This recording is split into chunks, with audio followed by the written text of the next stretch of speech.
বিলাসবহুল গাড়ির তালিকায় ল্যাম্বরগিনির নাম উপরের দিকেই রয়েছে। নিজস্ব লুক, দাম এবং লিমিটেড এডিশন এটিকে আরও বেশি আকর্ষণীয় করে রেখেছে। কিন্তু এই ল্যাম্বরগিনির অটোমোবাইল প্রতিষ্ঠানের পেছনে রয়েছে ঘটনাবহুল এক ইতিহাস।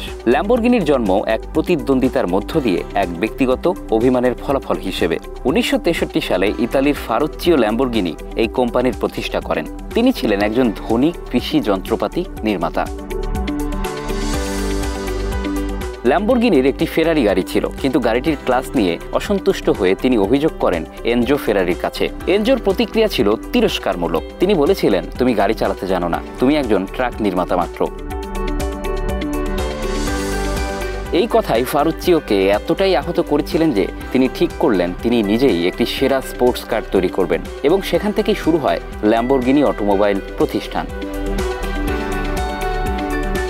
প্রথম গাড়ি ছিল ল্যাম্বরগিনি 350 GT, যেটি 1964 সালে বাজারে আসে এবং সবাইকে চমকে দেয় এর শক্তিশালী ইঞ্জিন, দৃষ্টিনন্দন ডিজাইন এবং দুর্দান্ত পারফরমেন্স দিয়ে। এরপর একের পর এক মডেল মিউরা, কুন্তাস, দিয়াবলো সবগুলোই হয়ে ওঠে এক একটি আইকন।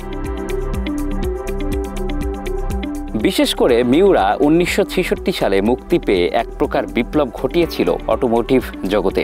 এটি ছিল বিশ্বের প্রথম মিড ইঞ্জিন স্পোর্টস কার, যা পরবর্তীতে সুপার কার ডিজাইনের ভিত্তি হয়ে দাঁড়ায়। কিন্তু সবকিছু সবসময় মসৃণ হয় না। 1970-এর দশকের মাঝামাঝি তেল সংকট ও আর্থিক সমস্যার কারণে কোম্পানিটি নানা মালিকানার হাতে চলে যায়। একসময় এটি চাবা, এরপর ক্রাইসলার, আবার ইন্দোনেশিয়ান গ্রুপের মালিকানায় আসে। তবে 1998 সালে জার্মান অটোমোটিভ জায়ান্ট আউডি যখন ল্যাম্বরগিনিকে অধিগ্রহণ করে, তখন থেকে নতুন এক যুগের সূচনা হয়। প্রযুক্তিগত উৎকর্ষ আর সৃজনশীল ডিজাইনের এক নিখুঁত সংমিশ্রণ এনে দেয় ল্যাম্বরগিনিকে। প্রতিটি মডেল যেন এক একটি যান্ত্রিক শিল্পকর্ম। গাইয়ার্দো, উরাকান, আভেন্তাদোর প্রত্যেকটি গাড়ি নিজস্ব চরিত্র, নিজস্ব গর্জন এবং নিজস্ব সৌন্দর্য নিয়ে হাজির হয়েছে। ল্যাম্বরগিনি মানে কেবল গতি নয়, এটি মানে নান্দনিকতা, আধুনিক প্রযুক্তি এবং চরম বিলাসিতা। প্রতিটি মডেলের ডিজাইনে পাওয়া যায় যুদ্ধবিমানের মতো ধারালো কোণ, ধাতব গর্জনের মতো শব্দ এবং অতি উচ্চ গতির ক্ষমতা।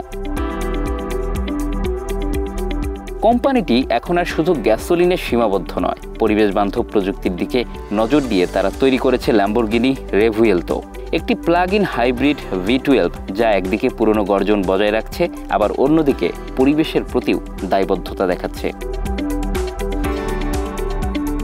ল্যাম্বরগিনির প্রতিটি গাড়ি হাতে গড়া, প্রত্যেকটা অংশ পরীক্ষা করা হয় শতবার। প্রতিটি গাড়ি যেন একটি শিল্পকর্ম হয়ে বেরিয়ে আসে তাদের সান্তো আগাতা বেলোনিজে কারখানা থেকে।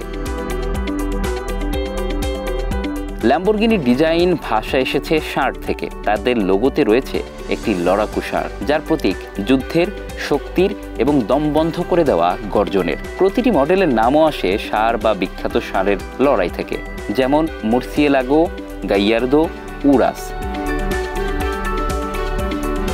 Bangla affairs news desk.